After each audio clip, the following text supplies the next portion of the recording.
Nigerian mission have urged the public to discard the information on social media that the Nigerian mission in the United Arab Emirates has abandoned some Nigerians in that country and is making it difficult for them to return home.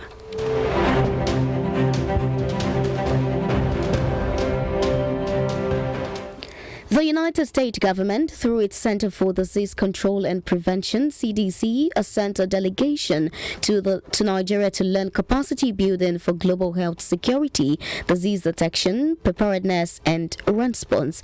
The Director of Global Health Advocacy, United Nations Foundation, Mr. Brian Massa, who led the delegation to the National Reference Laboratory (NRL) of the Nigeria Center for Disease Control and CDC in Abuja, said the delegation were on a learning visit to Nigeria. Massa said that the delegation observed the laboratory diagnostic facilities and discussed the importance of resilient health systems, the integration and data sharing of countrywide disease detection, and the country's response to the current monkeypox outbreak, amongst others.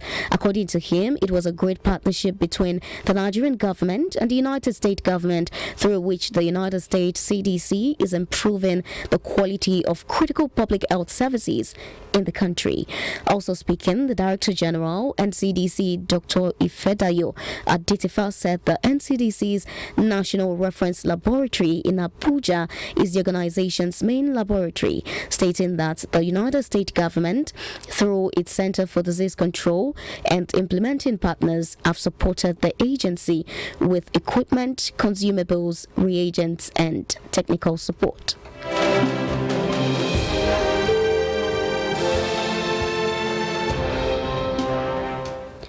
On the foreign scene, the Health Ministry in the Democratic Republic of Congo has confirmed a new case of Ebola in the east of the country, just weeks after the end of a previous epidemic.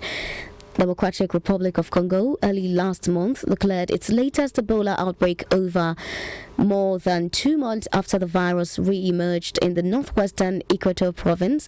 However, last week, the World Health Organization said DR Congo was investigating a suspected case.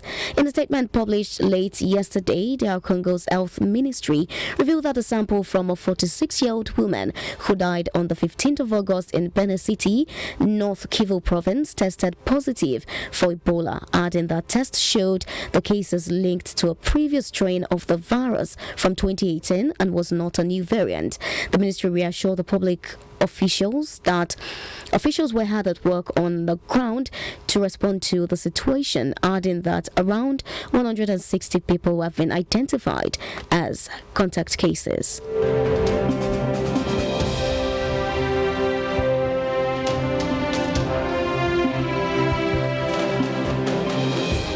You are listening to the Global News on Soul 95.7 FM, Orisumbari Lagos Ibadan Expressway, Ibadan.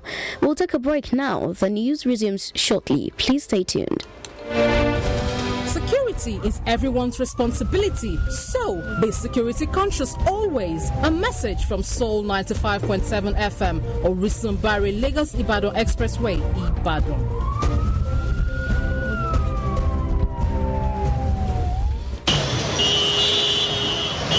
Attention all drivers, excessive speeding can kill. Slow and steady wins the race. Don't let avoidable accidents send you to an early grave. Drive with care. A message from Soul 95.7 FM, Orisumbari Lagos Ibadan Expressway, Ibadan.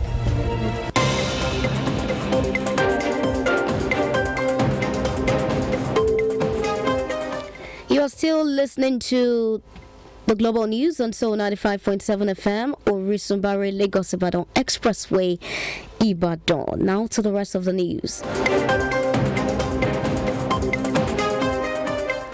President Joe Biden's COVID advisor, Anthony Fauci, who is also America's top infectious disease expert, who became the face of the country's fight against the pandemic, has announced that he will step down in December. The 81-year-old said in a statement he will be leaving both his position as director of the National Institute of Allergy and Infectious Diseases and that of chief medical advisor to Biden, though he added that he is not retiring. In a White House statement, President Biden Biden praised many contributions to public health in the United States and around the world, adding that the country is stronger, more resilient, and healthier because of him. It could be recalled that Fauci has helmed the United States' response to infectious disease outbreaks since 1980s, from HIV and AIDS to COVID-19, and has served under 7 presidents. Former United States President Donald Trump has asked a judge to freeze the Justice Department's investigation of files seized from his Mar-a-Lago home, asking that an independent lawyer be appointed to oversee the documents that the FBI agents took earlier this month. The FBI is investigating whether Mr. Trump improperly handled records by taking them from the White House to Mar-a-Lago instead of transferring them to a government agency called the National Archive after he left office in January 2021. It could be recalled that the FBI disclosed that 11 sets of classified files were taken from Mr. Trump's Florida estate on the 8th of August, and Mr. Trump has denied any wrongdoing, stating that the items were declassified.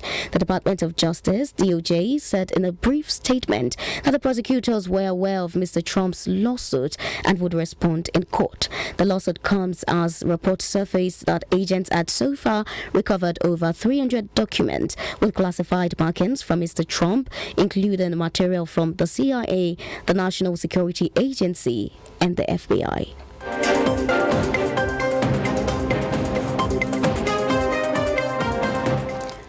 Bangladesh schools will close for one more day each week, and office hours will be reduced to ease electricity shortage in the nation. This is according to Bangladesh Cabinet Secretary Kangda Anwarul Islam, who said that schools which were previously only closed on Fridays would also be shut on Saturdays. Recall that schools in Bangladesh are usually open for 6 days a week, excluding Fridays. However, the South Asian nation started daily 2-hour power cuts, shutting down all of the country's diesel-driven power plant, which account for around 6% of Bangladesh electricity generation because of the rising cost of fuel imports.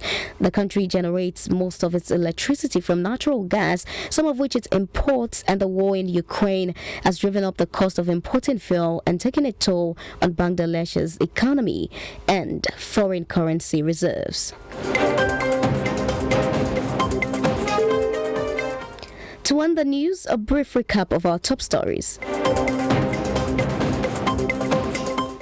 The Health Ministry in the Democratic Republic of Congo has confirmed a new case of Ebola in the east of the country just weeks after the end of a previous epidemic. Former United States President Donald Trump has asked a judge to freeze the Justice Department's investigation of files seized from his Mar-a-Lago home, asking that an independent lawyer be appointed to oversee the documents that the FBI agent took earlier this month. Bangladesh schools will close for one more day each week, and office hours will be reduced to ease electricity shortage in the nation. For comments, suggestions, or breaking news, you can reach us on 0915-2222-957 or 0915-5555-957.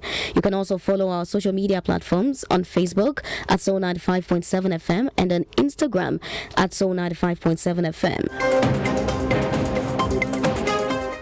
That ends the global news, edited by Olusegun Okedeji, assisted by Kemisola Williams. I am Wuraola Olakomi. Thank you for listening. Good afternoon.